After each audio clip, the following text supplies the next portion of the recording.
Bien, acá tenemos que distinguir una cosa, ¿no? O sea, la fisiología del sexo femenino cambia durante el embarazo, cambia totalmente, y eso se ve principalmente en lo que es en lo que es la parte esta en obstetricia. Ustedes van a hacer un capítulo entero de lo que es la fisiología durante el embarazo. Simplemente van cambiando el orden hormonal y esto va a generar algunos cambios drásticos en lo que es la fisiología y la fisiopatología de la mujer embarazada. Entonces, hoy día nosotros vamos a hablar sobre la fisiología de la mujer no embarazada, la fisiología normal, vamos a hablar del ciclo menstrual, vamos a hablar de cómo se va desarrollando el ciclo menstrual para preparar el aparato reproductor femenino durante cada periodo, lo vamos a preparar para un posible embarazo, ¿ya? Para un posible embarazo.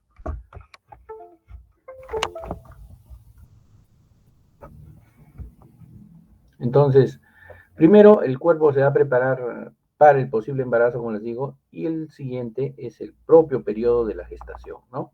Entonces, los órganos sexuales femeninos están ubicados en la pelvis, ¿no? En la pelvis de la mujer. Lo componen el útero, las trompas de falopio, los ovarios, una serie de ligamentos, y el aparato reproductor en sí, el órgano sexual, es la vagina de la mujer con un epitelio estratificado, preparado para las relaciones sexuales y para que tenga la capacidad de ser receptáculo de lo que es los espermatozoides que van a permitir la fecundación de los óvulos que vamos produciendo, y esto va a permitir que se produzca un embarazo, ¿no? Entonces, el sistema hormonal femenino, al igual que que todo lo que estamos viendo, se maneja bajo el eje hipotálamo, hipófisis y ovarios en este caso, ¿no? Entonces tenemos hormonas liberadoras en el hipotálamo, ¿sí? Importantísimas en esta época de la vida, importantísimas. Hormonas liberadoras del hipotálamo, hormonas liberadoras de gonadotrofinas, ¿no es cierto? Y estas hormonas liberadoras de gonadotrofinas van a ir a la adenohipófisis. Y en la adenohipófisis se van a formar dos tipos de hormonas diferentes: la FSH, folículo estimulante, y la LH, hormona luteinizante. Estas hormonas van a ir y van a estimular a los ovarios, van a comenzar a producir el crecimiento celular en los ovarios, va a generar en el feto van a generar también los caracteres sexuales secundarios femeninos, ¿no? Este, y van a comenzar a producir hormonas ya desde el ovario, ¿no? Desde el ovario en cada ciclo menstrual. Entonces tenemos dos tipos de hormonas que se producen en la adenohipófisis: folículo estimulante y luteinizante. Es decir, el eje hipotálamo, hipófisis, ovarios comienza en el hipotálamo con la hormona liberadora de gonadotrofinas, ¿no? La GnRH. Esta hormona liberadora de gonadotrofinas se ve estimulada por el medio ambiente, por el entorno propio de nosotros. Al estimularse esta hormona, esta hormona, bien digo, liberadora, por el medio ambiente, por la visión, por el olfato, por el escuchar, etcétera, cualquier cosa que estimule al hipotálamo, a la sexualidad, entonces va a liberar estas hormonas. Estas hormonas, al liberarse, comienzan a estimular la formación de folículo estimulante y luteinizante, y comienzan estas a su vez a formar hormonas en el ovario y comienza el ciclo menstrual, por lo que en la época actual el ciclo menstrual ha ido descendiendo en edad en relación a las edades que teníamos antes, ¿no? Antes teníamos 18, 17 años, ahora tenemos en 13, 14, 11 años menstruaciones, ¿no? Por el estímulo externo nada más, ¿no? Entonces, va variando esto en la variación de la secreción de la hormona, ¿no? Folículo estimulante, todas las hormonas femeninas van variando en la cantidad de años fértiles cada uno. Cada ciclo sexual mensual o menstrual, también la conocemos, son 28 días. Y en esto tiene dos efectos básicamente. Uno, liberan los óvulos del ovario, y estos óvulos comienzan su viaje hacia el endometrio, hacia el útero, para hacer, digamos, posicionar un embrión en esa zona. Y dos, preparan el endometrio lo preparan para poder juntarse con juntarse con el ovario, el óvulo con el espermatozoide, y el endometrio tenga la capacidad de darle la nutrición a ese embrión que se va formando, ¿no? Entonces, básicamente estas hormonas trabajan en dos lugares. Uno, liberando el óvulo y dos, preparando el endometrio. Entonces, a la edad de 9 a 12 años, la hipófisis comienza a secretar pues, cada vez en mayor cantidad de hormonas folículos estimulantes y luteinizantes.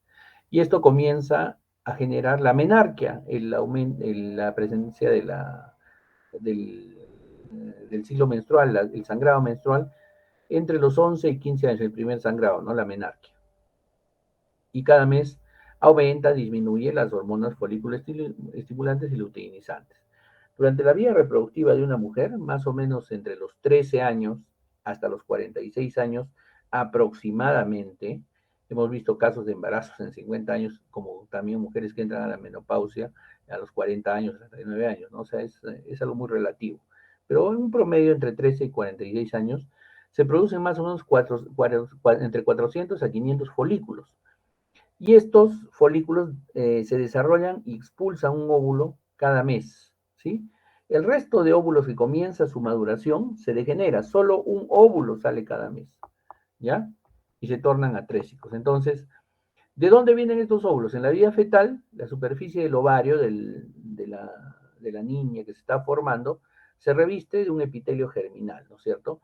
Esto es en la primera etapa. Luego el epitelio germinal va comenzando a producir óvulos primordiales y estos óvulos primordiales que están en la médula del ovario migran a la corteza. ¿Sí? Estos óvulos primordiales se rodean de varias capas celulares, el estroma ovárico, y estas adquieren características epiteliales, se les llama células de la granulosa.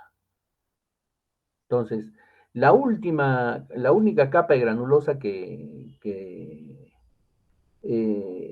rodea se llama el folículo primordial, ¿sí? Y va dividiéndose hasta conseguir un ovocito primario. Entonces, nace desde el ovario, tiene un epitelio germinal, se van formando óvulos en el estroma, en la médula del ovario, migran hacia la corteza, se rodean de una capa de estromas, de celulares. Estas células se van haciendo epiteliales al ir creciendo y se van convirtiendo en células de la granulosa, que les decimos. Y estas, al final, se va a ir, la célula de la granulosa con el ovario va formando un folículo. Y ese folículo se va dividiendo y va formando los ovocitos primarios. En la primera etapa del ciclo menstrual, este cuadro lo vamos a repetir más allá, más adelante. En la primera etapa del ciclo menstrual tenemos al estradiol, ¿no es cierto? Durante la menstruación tenemos al estradiol que después del ciclo menstrual comienza a producirse, ¿sí? Y tenemos las hormonas folículo estimulantes y luteinizantes más o menos de la misma manera. La hormona folículo estimulante va a ir produciendo estradiol y tenemos la progesterona que se va a formar en la segunda etapa del ciclo. En el medio de la etapa del ciclo está la ovulación, es decir, cuando es liberado el óvulo. Es decir, en este cuadro nos vamos a dar cuenta que no todo el ciclo menstrual la mujer es capaz de reproducirse, ¿no? O de fecundar, o de que sus óvulos sean fecundados. Hay un periodo entre 2 a 3 días en el cual el óvulo es liberado y ese óvulo va a tener una capacidad de vida de 72 horas aproximadamente en el aparato genital femenino, tiempo en el cual debe ser inseminado, debe unirse a un espermatozoide. Entonces, primero comenzamos con la etapa estrogénica, ¿no? La primera etapa del ciclo menstrual es cuando el estrógeno va haciendo madurar al óvulo, a los folículos, todo al ovocito para que se libere. Y en la segunda etapa, este ovocito va a comenzar su viaje hacia hacia el endometrio, hacia el útero, ¿no? Y entonces en esa etapa la progesterona el mismo estradiol, pero en menor cantidad, van a ayudar a que se produzca el ambiente adecuado para la inseminación del óvulo, ¿no? Para que el óvulo se implante en el endometrio. Paralelamente a estas hormonas que se liberan en el ovario, estas hormonas son estimuladas por la hormona folículo estimulante y la hormona luteinizante. Esta hormona folículo estimulante y luteinizante vienen de la adenohipófisis, como ustedes ya han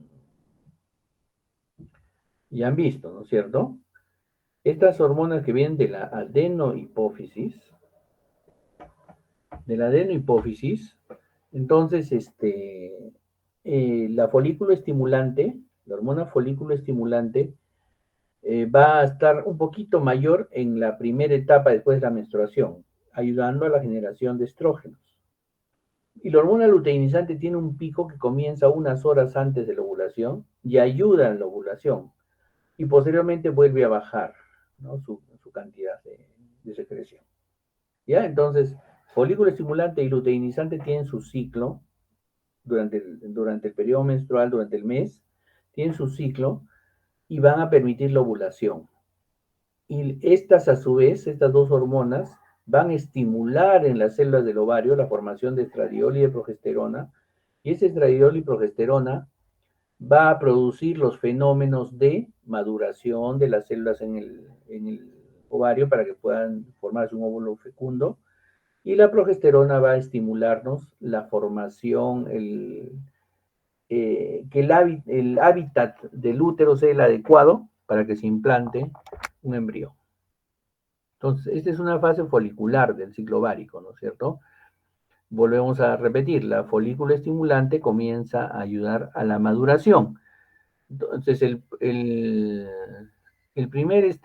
folículo primordial, ¿no es cierto? Va a formarse el folículo primordial que está rodeado de células de la granulosa, ¿no? Esa célula de la granulosa, el óvulo en sí tiene una capa que se le pega, que se llama zona pelúcida, ¿ya? Y el resto está rodeado de células de la granulosa. Se va formando una especie de líquido rico en estrógenos que se llama el antro, que va creciendo, hasta que se forma una fase ovulatoria en la cual es expulsado el óvulo con su zona pelúcida, ¿no es cierto? Y una capa de la granulosa que lo rodea, corona radiada. Y este óvulo va a migrar. El resto de este cuerpo que va quedando, todas las células de la granulosa, comienzan a producir, debido a la hormona luteinizante, comienzan a producir progesterona, ¿no? Que dijimos que era era la importante para que se cree el hábitat en el útero, para que se implante el embrión. Entonces, esto que quedó, digamos, del óvulo que se fue, en el ovario se va volviendo el cuerpo, primero amarillo, el cuerpo lúteo, ¿no? Y después se vuelve el corpus albicans y se atrecia y desaparece, se reabsorbe. Pero en el periodo que vive, los 3 o 14 días que vive, nos permite la generación de progesterona para permitir el crecimiento del endometrio y permitir la implantación del óvulo si es que es fecundado. ¿Sí? Entonces, en promedio dura 28 días, ¿ya? Más o menos. Y existen dos resultados significativos. Se libera un solo óvulo y el endometrio se prepara para la implantación del óvulo, pues, ¿no es cierto? Entonces, primero, en el óvulo, como hemos visto en el ovario, la fase folicular, el folículo primordial, ¿sí? Que está en la niñez, desde la niñez está ahí en la superficie del ovario, ¿no es cierto? Las células de la granulosa van nutriendo al óvulo, ¿sí? Y hay una secreción de un inhibidor, ¿no? De un inhibidor de la maduración del óvulo, ¿sí? Hasta la pubertad. Y en la pubertad este inhibidor deja de trabajar debido al influjo de las hormonas que van viniendo de la folículo estimulante, estimulante de la gonotrofinas, etc. Y comienza la maduración del óvulo. La maduración del óvulo. Entonces, el óvulo, como que estaba rodeado, el folículo que estaba rodeado, el óvulo de células de la granulosa, como comienzan a aumentar en cada ciclo menstrual las concentraciones de folículo estimulante y luteinizante, ¿sí? Más la folículo estimulante que la luteinizante, hemos visto en el cuadrito, entonces comienza a madurar no solo un óvulo, comienzan a madurar 6, 12 óvulos cada mes, ¿ya? Agarra 12 folículos, 10 folículos y los comienza a madurar cada mes, ¿sí? Entonces, esto hace que crezca la célula de la granulosa, se multiplica más la célula de la granulosa, ¿no? y se agrupan las células granulosas alrededor del óvulo. Estas células de la granulosa van formando dos capas, la teca interna y la teca externa, ¿sí? La teca interna van secretando hormonas esteroideas sexuales, ¿no? Que están pegadas al óvulo. Y la teca externa, ¿sí? Es vascularizada y permite al folículo su desarrollo. Entonces, estas dos tecas se van diferenciando claramente en el crecimiento de las células antrales, de las células de la granulosa, ¿no es cierto? Entonces acá tenemos una zona, la zona pelúcida que les decía que es la que está pegada al óvulo, las zonas de la granulosa, ¿no? Y estas van formando dos tecas, ¿no? Que se van dividiendo, la teca interna y la teca externa. Dentro, en las células de la granulosa también aparece un folículo, un líquido, ¿no es cierto? Que es un líquido rico en estrógenos, ¿cierto? Rico en estrógenos. Todo esto lo va madurando la hormona folículo estimulante. Entonces, cuando se secretan estrógenos, las células de la granulosa van comenzando a formar más receptores de folículo estimulante, ¿sí? Entonces, y esto va haciendo que se sensibilicen más a las hormonas, a la hormona folículo estimulante. Entonces, esta hormona folículo estimulante y los estrógenos que se están produciendo, ¿sí? Van asociándose y van produciendo receptores de hormona luteinizante, ¿no? Entonces, estos receptores se inducen por la hormona folículo estimulante, definitivamente. Y en la segunda etapa, los estrógenos y la hormona luteinizante comienzan a producir las células tecales y comienzan a secretar el líquido ese antral, ¿no? Comienzan a producir el líquido antral.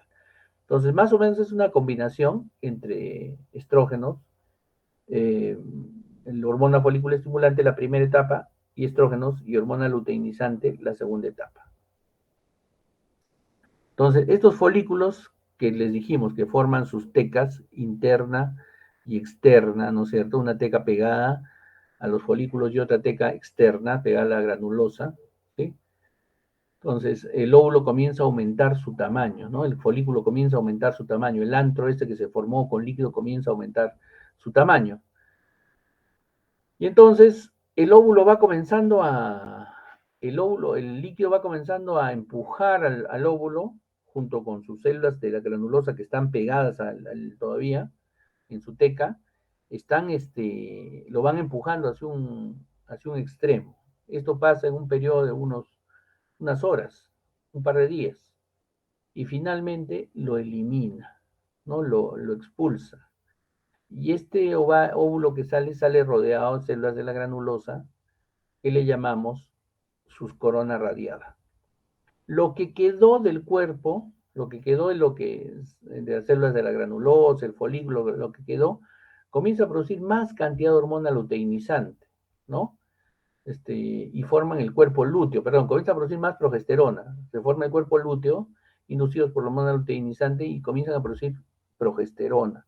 Y mientras el óvulo está viajando por el ovario hacia el endometrio, el, eh, el cuerpo lúteo va formando, como les digo, progesterona para que estimule la formación de un colchón celular en el endometrio y sea factible la implantación de un posible embrión, ¿no? Un posible que haya sido fecundado.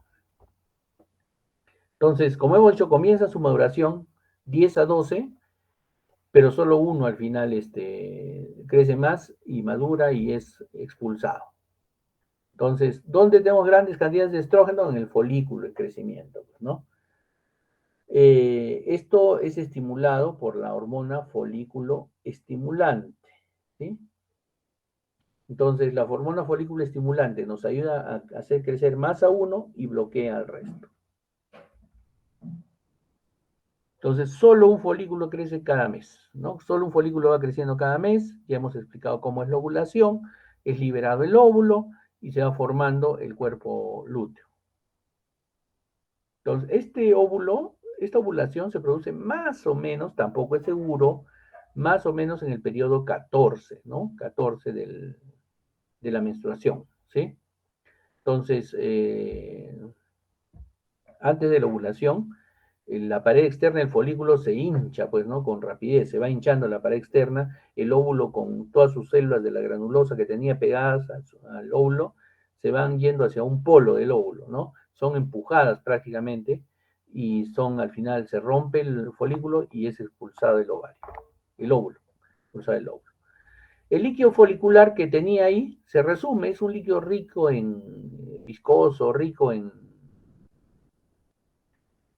estrógenos.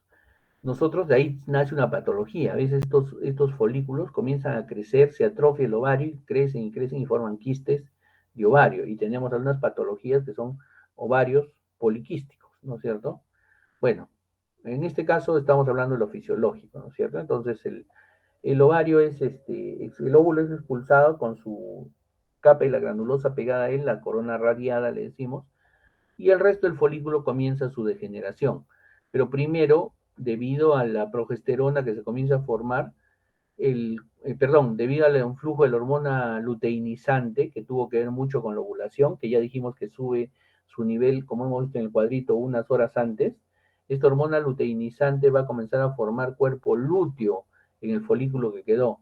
Y este cuerpo lúteo comienza a producir hormonas progesterona, y esta progesterona comienza a mejorar el ámbito del endometrio para poder implantarse un embrión. Entonces, para que se produzca la ovulación, 2 días antes tiene que comenzar a aumentar la hormona luteinizante, como hemos visto en el cuadrito. Y su máximo es 16 horas antes de la ovulación. Entonces, esta hormona luteinizante, al unirse a los estrógenos, hace que produzca más líquido, ¿no? Se produzca más líquido entre el folículo. Este líquido viscoso va creciendo, creciendo, creciendo y va prácticamente empujando al óvulo, rodeado de algunas células de la granulosa, a un polo, ¿no? Lo va empujando para que pueda ser expulsado. Entonces, luego de esto, la hormona luteinizante convierte las células que quedan de la granulosa y las células de la teca la externa, las convierte en células secretoras, la hormona luteinizante. ¿Y qué secretan? Secretan grandes cantidades de progesterona. Entonces, los óvulos crecen rápidamente, ¿sí? Disminuye la secreción de estrógenos tras una larga secreción, ¿no es cierto? Y comienza la secreción de progesterona en la segunda etapa de la ovulación. Entonces, este es el cuerpo lúteo, es la fase lútea del ciclo ovárico, ¿sí? Al expulsar el folículo, entonces se van quedando estos cuerpos ahí abandonados, digamos, solos, ¿no? Entonces viene la hormona luteinizante y los va transformando en cuerpo lúteo, un cuerpo amarillo, ¿no es cierto? Que tiene muchas inclusiones lipídicas, por eso es amarillo, ¿sí? Y entonces los luteiniza y al luteinizarlos van a comenzar a formar progesterona. Entonces, durante la fase lútea, estos cuerpos, estas células de la granulosa que vemos acá van formando, pues, estrógenos y progesterona principalmente, ¿no es cierto? Las células de la teca también producen una sustancia, los andrógenos, como la androstendiona y la testosterona. Pero en el cuerpo femenino, esta testosterona y esta androstendiona, debido a una aromatasa, se convierten en estrógenos también, se convierten en hormonas femeninas. O sea, producen testosterona o androstendiona las mujeres por las células de la granulosa, las células de la teca, pero estas por la aromatasa que tienen el sexo femenino son convertidas a estrógenos. Para concluir, los estrógenos provienen de la testosterona y de la androstendiona. El cuerpo lúteo más o menos crece pues hasta 1.5 centímetros y va creciendo hasta 7-8 días, ¿sí? Después de estos 7-8 días va involucionándose el cuerpo útero hasta que se convierte en el corpus albicans ya se ha atrofiado, se convierte en células blancas, ¿sí? Y este corpus albicans está en el ovario por semanas y a los meses va desapareciendo, se reabsorbe. Entonces ustedes, en medicina legal, por ejemplo, nosotros podemos ver si por ejemplo, al hacer una autopsia, podemos ver, viendo los ovarios, si una mujer ha menstruado hace poco, no ha menstruado hace poco, o está durante su periodo menstrual, viendo las características que acabamos de ver nosotros, ¿no? Tenemos muchos, la mayoría de los chicos que son médicos legistas en Tacna han sido egresados de nuestra universidad. Entonces, la hormona, la LH, tiene una función luteinizante, ¿no? Que va a convertir a las células de la granulosa, las células de la teca interna, las que se quedan en el folículo, las va a convertir en células, en cuerpo lúteo, les ayuda a la inclusión lipídica y la formación de, de progesterona. Después de la ovulación también hay un factor inhibidor de la luteinización y ahí comienza lo que es el cuerpo blanco a formarse, ¿no? Entonces, ¿qué es lo que hace el cuerpo lúteo? ¿Qué nos produce el cuerpo lúteo? El cuerpo lúteo, ¿sí? Genera progesterona y genera estrógenos también, ¿sí? Esto se llama latinización, ¿no? Latinización. Les va convirtiendo en células luteínicas que van a producir, ¿no es cierto?, la secreción de progesterona y de estrógenos. Después de esto, en su fase, primero se proliferan, aumentan de tamaño, secretan la progesterona, estrógenos, y finalmente se comienza a generarse el cuerpo blanco. Entonces, el cuerpo blanco, ¿sí? Va a convertirse en el corpus albicans, que con las semanas ya va a comenzar a reabsorberse y desaparece a los meses. Ahora, estos estrógenos y la progesterona en menor grado, ¿sí? Hacen un feedback sobre la adenohipófisis para mantener los niveles de FSH y LH. Es decir, si tú no te embarazas, entonces, básicamente han visto ustedes que caen los niveles de FSH y LH. ¿Por qué caen? Porque los estrógenos comienzan a producirse menos en el cuerpo lúteo, ¿no? Comienzan a producir menos estrógenos. Y estos estrógenos, ¿no es cierto?, en retroalimentación, ¿sí? Entonces van a decir a la folículo estimulante, oye, despierta, ya tengo pocos estrógenos, tengo poco. Entonces comienza a producir para que comiencen a madurar otros folículos y comienza el nuevo ciclo menstrual. Pero en ese periodo, viene también el desprendimiento debido a la falta de progesterona, porque cesa la acción de la progesterona. Entonces viene la necrosis de los vasitos que se presentaron y viene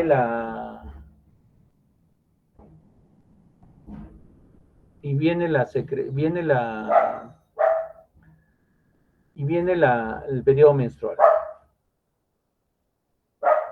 Entonces, cuando comienza los periodos cuando comienza a producirse menos estrógeno, menos progesterona, entonces, cuando estás en el pico de estrógenos, progesterona, con el cuerpo lúteo, con todo eso, y no hay un embarazo, entonces la FSH y LH van bajando, ¿no es cierto? Por la retroalimentación. Tienes mucho estrógeno, mucha progesterona, la FSH y LH van bajando. Quien domina la situación en ese momento es el ovario, ¿sí? Y entonces van bajando sus concentraciones. Al momento en que desaparece el cuerpo lúteo, comienza a involucionar, ya no produce estrógeno, no produce progesterona, entonces ahí es cuando tú avisas al adenohipófisis, le dices, oye, ya no tengo estrógeno, ya no tengo progesterona, produce tu FSH y LH. Y comienza a producir, ¿no? Comienza a producir y comienza un nuevo ciclo. ¿Qué pasa en este momento? Ese cambio en el que ya no, el cuerpo lúteo ya no tiene mucha progesterona y mucho estrógeno, viene el periodo menstrual. Como ya no hay progesterona, ya no hay quien le dé alimento, quien le dé estímulo a la formación de esa capa de endometrio. Esa capa de endometrio se desprende, se cae y comienza el periodo menstrual.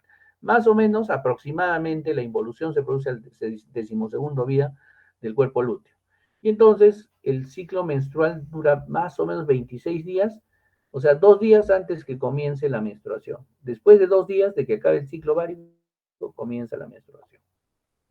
Entonces, esto se produce por la secreción, la interrupción brusca, pues, ¿no? De los estrógenos y progesterona. Les vuelvo a reiterar, ya no tienes progesterona, ya se murió a los 12 días el cuerpo lúteo, entonces tú comienzas, se cae el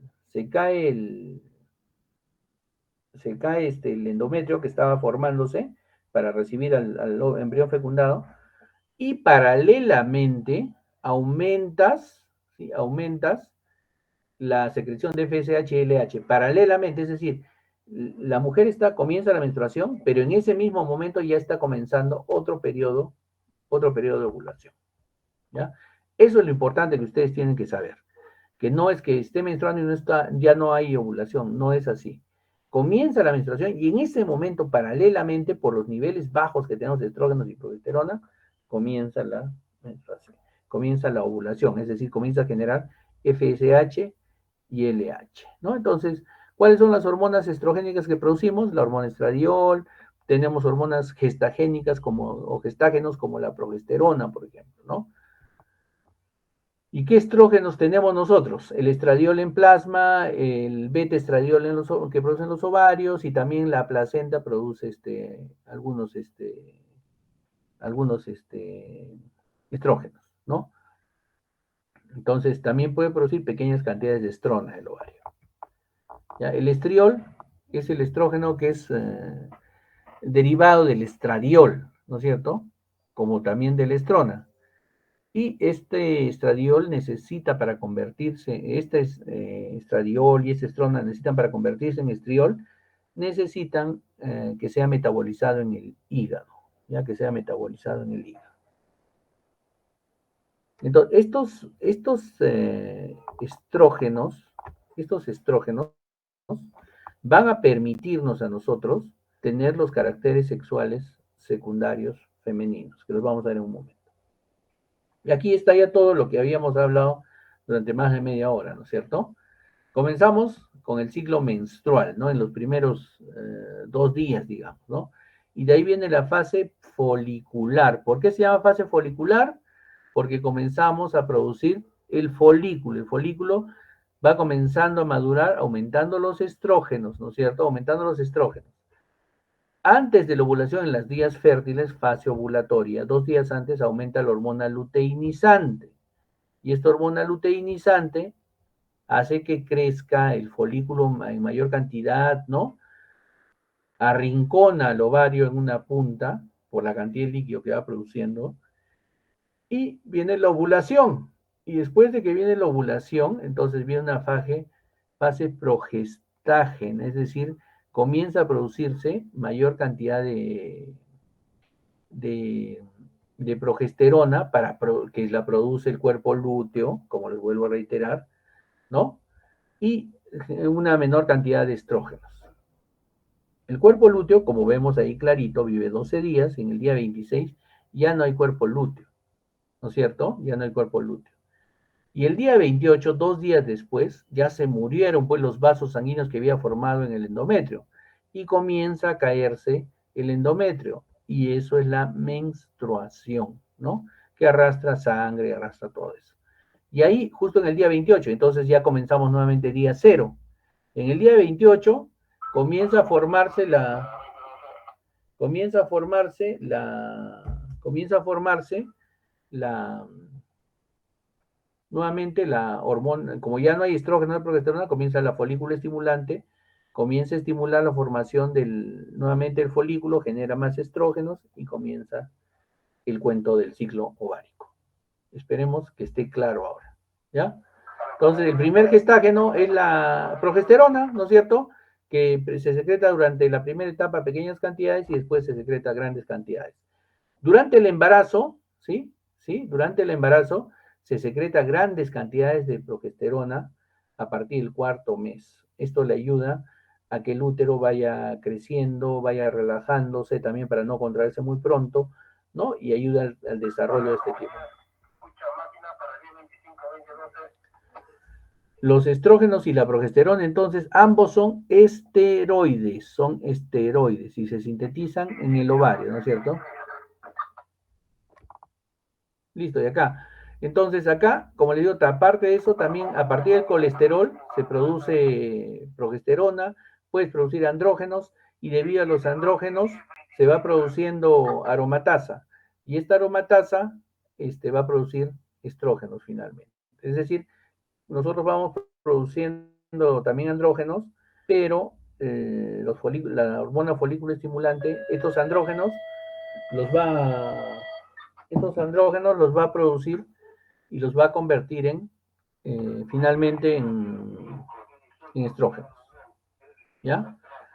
Entonces, los estrógenos y la progesterona se transportan por la vía sangre, van unidos a la albúmina y a globulinas, que son específicas, como hemos visto para algunas hormonas anteriormente, y estas hormonas unidas a las proteínas van a ir a dar efectos también a los caracteres sexuales secundarios femeninos, ¿no? Secundarios femeninos. Los estrógenos necesitan también del hígado, ¿no? Para degradar algunos estrógenos y convertirlos en estriol, por ejemplo, que es necesario para nuestro organismo. La progesterona, casi toda la progesterona que se degrada en los esteroides carece de efectos ya gestágenos, ¿no? Y rápidamente es degradada. El principal producto final de la progesterona es el pregnadiol, ¿no? Que es rápidamente preparada. Entonces, estos estrógenos que se van produciendo nos ayudan a la preparación, nos ayudan a la formación de los caracteres sexuales secundarios femeninos. ¿Ya? Y estos son, por ejemplo, la formación, la preparación del útero, ¿no es cierto?, de los ovarios, ¿sí? Y en la niñez, bueno, hasta la pubertad no se van presentando y después se van presentando los estadios mamarios, la formación del vello púbico, la epitelización de la vagina para permitir tener relaciones sexuales, ¿no? Crecimiento del útero, etc.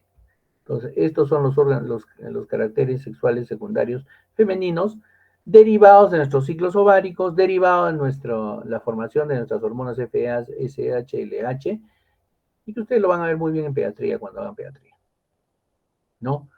Entonces, los estrógenos también transforman el epitelio vaginal, haciéndolo estratificado, ¿no? Más duro para permitir las relaciones sexuales. Sobre las trompas de falopio, les da un revestimiento mucoso que le va a permitir, le va a permitir el discurrir del óvulo con mayor facilidad, ¿no? Discurrir el número con mayor facilidad. Sobre las mamas, ya saben que ambos pueden producir leche hasta a los 20 años de vida, ¿no es cierto? Pero después ya la secreción final es lo que, la transformación en estrógenos, en testosterona, todo eso es lo que cambia radicalmente, ¿sí? Hasta las mamas femeninas y masculinas. En el esqueleto, ayer lo vimos esto, en el esqueleto, los estrógenos disminuyen la actividad osteoclástica, es decir, la resorción ósea. Pero como hemos visto ayer también, cuando ya cesa el efecto de los estrógenos en la menopausia femenina, entonces comienza la actividad osteoclástica y comienza a producirle microfracturas en los huesos, ¿no? Esto es la osteoporosis. En general es esto, ¿no es cierto? En la mujer, también el estrógeno comienza a cesar el crecimiento de los huesos. Esa es la razón por la cual dicen, ¿no? Una mujer que mensúa ya no crece. En parte tienen razones.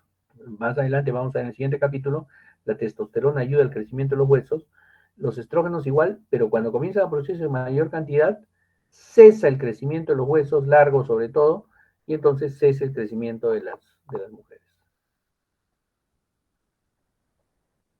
Los estrógenos también aumentan el índice metabólico corporal, el metabolismo corporal, ¿no es cierto? Producen un depósito de grasas diferente a la de los varones, en los estrógenos, ¿no? La progesterona, en cambio, es la que promueve cambios secretores en el útero, ¿no es cierto? Va ayudando a que el útero crezca en su celularidad del útero y le va produciendo una secreción que va a ser rica en glúcidos y todo, que le va a permitir sobrevivir los primeros días al embrión hasta que se forme bien su placenta. Entonces, hemos visto todo lo que es el ciclo endometrial y menstrual. Primero, con la progesterona nos ayuda a la proliferación del endometrio, da un desarrollo de secreción y cuando cesa su producción de progesterona viene la descamación con el sangrado y la caída del endometrio y esto hace finalmente que se produzca la regla, ¿no es cierto? Se produce la regla. Entonces, la primera fase del ciclo endometrial es la fase proliferativa, que es la que producen los estrógenos. Ya lo hemos visto, ya lo que estamos hablando bastante. Entonces, fase proliferativa va creciendo en el útero, ¿no es cierto? En la fase secretora, es decir, cuando ya viene la progesterona, crecen más las células, ¿sí? Y va creciendo y va comenzando a secretar digamos, el líquido que nos va a ayudar a que sobrevive el embrión en caso de ser implantado. Y finalmente, cuando cesa su secreción de progesterona, entonces comienza la descamación, la caída y la regla, ¿no? Se descama. Entonces, ¿qué más hay? Hay glándulas también que se forman en la región cervical, ¿no? Que tiene un poco de moco para ayudar a que ingresen los espermatozoides, ¿no? Este moco hace más amigable el ambiente. Esta secreción es más básica para que los espermatozoides puedan nadar con comodidad y puedan llegar hasta el óvulo, ¿sí? Entonces, después de la ovulación, ya no es la fase secretoria, viene la fase progestacional, ¿no es cierto? Entonces, la progesterona progestacional nos ayuda a formar el útero para que nosotros se pueda implantar el óvulo, el embrión y pueda sobrevivir en esa zona. ¿Estás viendo? Y la menstruación finalmente es la caída cuando cesa la formación de progesterona, ¿no? 2 días antes cesa y entonces ya no hay quien alimente al endometrio, no hay quien haga crecer más células. Estas células que habían ahí dejan de tener fluido sanguíneo, se descaman y al caer viene el sangrado y ese es el periodo menstrual. ¿Ya? Ese es el periodo menstrual. Entonces, ¿cómo se idean, cómo se ha establecido digamos, los métodos anticonceptivos? Creo que ya está claro, por ejemplo, que y está claro que el hipotálamo secreta, ¿no?, las hormonas gonadotróficas, ¿sí?, para la secreción de la FSH y LH en la adenohipófisis, ¿no es cierto? Entonces, la hormona gonadotrófica no se secreta constantemente, sino por ciclos, ¿no? Por ciclos. 5, 20 minutos cada 1 2 horas va secretándose. Y no se secreta constantemente. Así más o menos se va secretando. Entonces, los centros hipotalámicos de la liberación, ¿sí?, están en la región medio basal del hipotálamo. Eso es lo importante. Y estos producen una retroalimentación negativa, digamos, de los estrógenos y la progesterona para disminuir la secreción de la LH y FSH. Es decir, si tú tienes más estrógeno y progesterona, entonces tú inhibes la formación de hormona liberadora de gonadotrofinas y este a su vez inhibe la liberación de folículo estimulante y luteinizante, siguiendo la enseñanza que desde el comienzo tenemos del eje hipotálamo, hipófisis, ovarios en este caso, ¿no? Eso es lo que sucede. Entonces, en el periodo preovulatorio aumenta la hormona luteinizante, ¿sí? Cambia y la hormona luteinizante comienza a aumentar 1 o 2 días antes y 16 horas antes de la ovulación tiene una gran secreción de la hormona LH para que pueda generar el crecimiento del folículo, crece el folículo y es liberado el óvulo. Nuevamente lo mismo, jóvenes, el cuadro del comienzo que hemos visto, ¿no? Ya creo que está ya claro ya. Entonces es un sistema de retroalimentación hipotálamo, hipofisiario, ovárico, ¿no? Es claro eso. Y en la pubertad y en la menarquia van comenzando la pubertad cuando comenzamos a producir óvulos en gran cantidad debido al estímulo de hormona liberadora de gonadotrofina y como está en el hipotálamo tiene que ver mucho con el medio ambiente. Y la menarquia es cuando se inicia la menstruación. La pubertad ustedes pueden comenzarla puede comenzar fácilmente a los 11, 9 años, 10 años, 11 años, según el estímulo externo. Y la menarquia comienza generalmente un par de años después, cuando ya han madurado los óvulos y comienzan a generarse.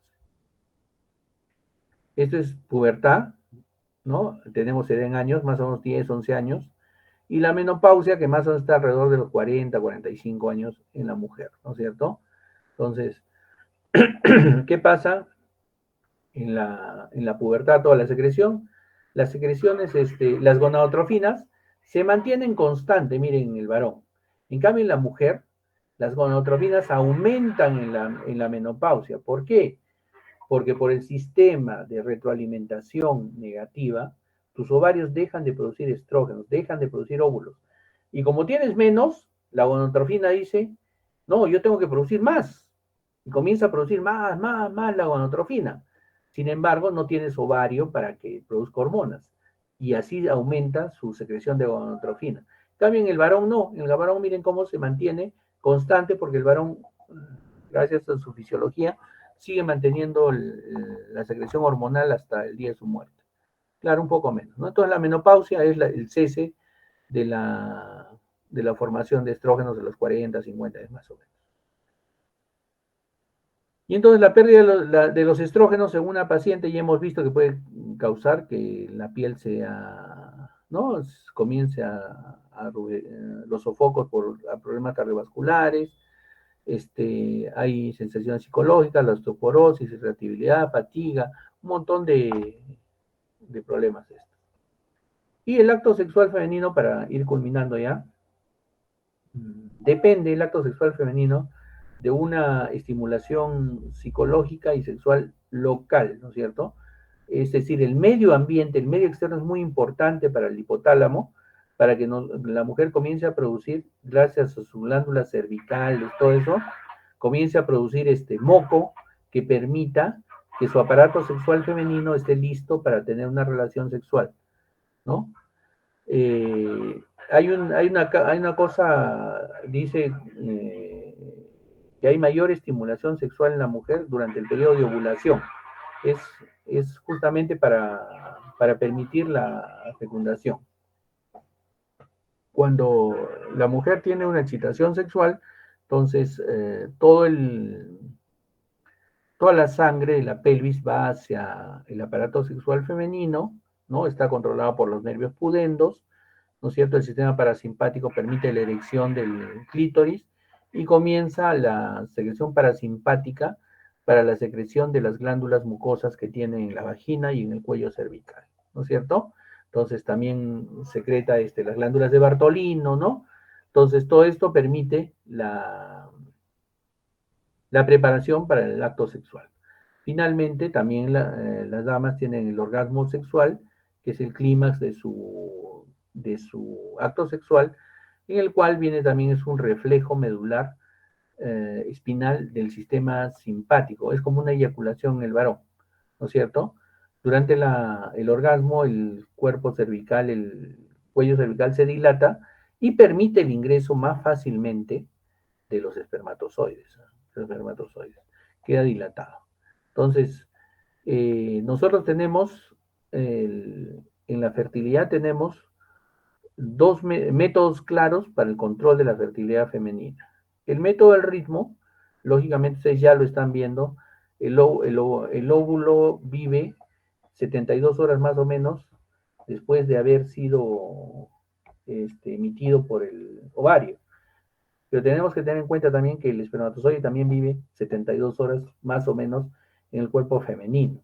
Entonces, una eyaculación de hace 2 días puede fácilmente eh, embarazar a una persona que acaba de ovular. Entonces, para evitar, te dice que debes tener más o menos de tu tiempo de ovulación, unos 4 días, 5 días antes, no tener relaciones y unos 4 o 5 días después tampoco, porque el óvulo está vivo. Entonces, dándote un periodo de margen para la vida del espermatozoide y la vida del óvulo. ¿Ya? Entonces, más o menos, ese es el método del ritmo, el método del reloj, ¿no? Que deben conocer más o menos. Los días fértiles. Entonces, hay un montón de estas cositas que les van a repartir ustedes a los pacientes durante su rotación comunitaria que van a tener. Y otra forma es la supresión hormonal. ¿Cómo suprimimos las hormonas? Tenemos que suprimir la FSH y LH para que no comience el periodo del crecimiento folicular, ¿no es cierto? ¿Cómo lo suprimes? Tienes que suprimir las hormonas foliculoestimulantes. Y entonces hay dos tipos de formas. Vas creando un método en pastillas, vas creando un método que tenga el ciclo menstrual exacto. Al comienzo estrogénico, ¿no? Entonces tú le das estrógeno tanto que inhibes a la hormona folículo estimulante. Haces un feedback artificial. Y en la segunda etapa le das progesterona, inhibes la secreción de hormona luteinizante. Entonces, al inhibir ambos y cortarle las pastillas, viene la menstruación, porque tú le has creado un ciclo artificial a la persona, ¿ya? Un ciclo artificial. Hay otros métodos, los inyectables, por ejemplo acá, ¿no es cierto? Entonces, y para que no se olvide la paciente, le das 28 días porque le das los días que va a menstruar, le das solamente sulfato ferroso. Entonces, esas son las pastillas blancas. Entonces, tú le vas dando ahí, al comienzo, estrógeno, después progestágeno, le creas un ciclo artificial, pero le engañas a la hipófisis porque la hipófisis no va a producir ni FSH ni LH. Tú le estás produciendo. Entonces le creas tanto que no vas a producir óvulos porque tú ya estás creando el ciclo artificial. En otros casos, por ejemplo, hay solo gestágenos comunes, es decir, la progesterona, ¿no? En gran cantidad. Y ¿por qué le damos los gestágenos en gran cantidad? Porque inhibe a la hormona luteinizante. ¿Qué es lo que sucede entonces? Que vas a ovular, ¿no es cierto? Pero tu óvulo no se va a poder implantar en ningún sitio porque tú estás produciendo gran cantidad de progesterona. Inhibes a la hormona luteinizante. ¿Ya? Y luego, finalmente, hay alrededor del 5 a 10% de mujeres que son estériles por causas todavía que nosotros no conocemos.